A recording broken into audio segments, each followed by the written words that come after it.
Ah, mantan kuasa hukum. Kok tahu sih? Ini kasusnya Yoni Dores. Kabarnya sudah di SP3. Ya, kita juga baru tahu dari teman-teman di dalam kan. Hari ini ya? SP3 dengan alasan bukan tindak pidana. Tampaknya memang demikian. Jadi ketika perkara dilaporkan dan bukan tindak pidana, ya berarti perkara selesai. Nah, perkara ditutup, kasusnya ditutup. Bahasa Inggrisnya case close. Jadi selesai begitu. Dengan dasar tidak ada dugaan tindak pidana yang terjadi. Jadi tidak ditemukan unsur tindak pidana. Jadi selesai. Jadi para pihak kemudian tampaknya selesai begitu aja. Selesai secara islah lah ya, karena laporan tidak terpenuhi. Gitu. Bang, mungkin kalau kita tarik ke belakang saat Abang memegang Yoni Dores sendiri, sudah mengetahui nggak sih Bang soal sebenarnya kalau ini sudah tidak ada unsur pidana? Bang? Pada saat kita mendampingi Yoni Dores, memang itu kan situasi pada saat itu masih pro dan kontra mengenai apakah penyanyi atau YouTube itu punya nilai pidana apa tidak kalau tanpa izin kan. Tapi kemudian proses ini bergulir sampai di DPR, sampai ada kesimpulan-kesimpulan, sampai ada putusan dari MK juga yang menyatakan penyanyi itu dilepaskan dari beban yang tanpa izin tadi gitu. Jadi yang wajib untuk membayar royalti bukan penyanyi tapi pengada acara atau event organizer itu. Jadi disitulah kemudian terjadi islah perdamaian antara penyanyi dan pencipta lagu. Nah, sampai perkara ini berjalan sampai sekarang, tampaknya dasarnya itu tadi, putusan dari MK juga menjadi dasar, kemudian hasil rapat DPR menjadi dasar, yang kemudian akhirnya menyebutkan memang tidak ada unsur pidana atau tidak ditemukan tindak pidana, karena mengingat yang terlaporkan termasuk adalah satunya si siapa, Lesti Bilar, kan dia hanya penyanyi saja. Jadi udah apa yang disampaikan oleh Polda ya begitulah, berarti ini perkara selesai gitu. Bang, artinya kan dibilang salah sasaran, seharusnya melapornya ke siapa Bang? Yoni Dores? Tergantung. Yoni Dores ini kan ada beberapa hal yang memang sebenarnya sudah terakomodir dari pihak yang kelompok penerima royalti itu. Apa tadi namanya? Nah, LMKN kan dia udah beberapa hal kan yang sudah sebenarnya diterima, tinggal yang secara teknikal dia mau meminta dari akun-akun YouTube.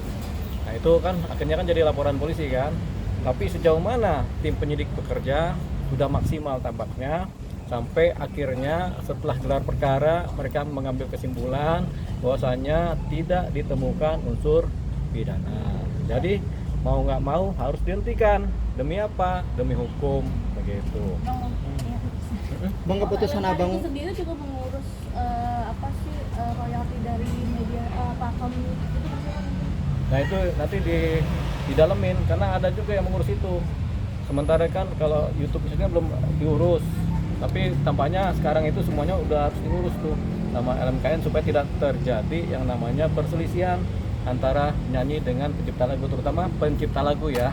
Jadi tadi, tapi dengan dihentikannya persoalan ini, laporan ini udah menjadi titik terang di masyarakat bahwasanya mana yang seharusnya, mana yang tidak seharusnya, siapa berbuat apanya nanti terpenuhi, bahwasanya siapanya ini penyanyi, dia berbuat apa, dia menyanyikan lagu seseorang, tapi kemudian karena dia berada dalam ikatan event organizer, yang bertanggung jawab adalah event organizer, gitu, penyelenggara acara.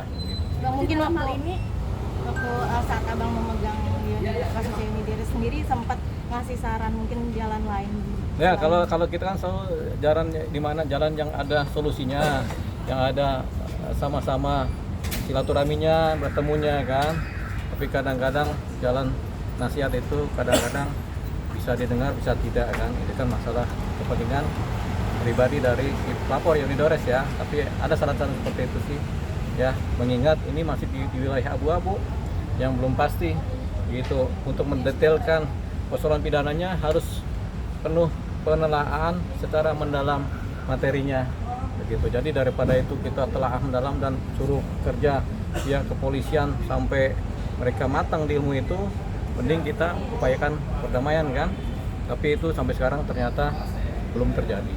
Tapi Unidoris mengalami kerugian, kan bisa dibilang salah sasaran, sebenarnya bukan sih harusnya yang dimintai tanggung jawab pihak lain. Ya, rugi atau nggak rugi kan relatif, tergantung Unidoris merasa rugi apa tidak. Tapi kayaknya Bang Unidoris itu biasa-biasa aja.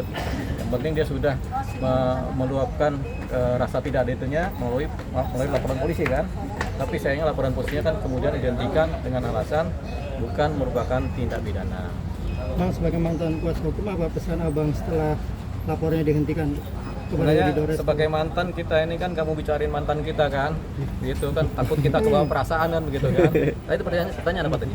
Apa pesannya buat Unidoris setelah ini? Kasus ini ditutup. Kalau kita punya pacar, kita jadi mantan, dia jadi mantan kita ngasih pesan nggak?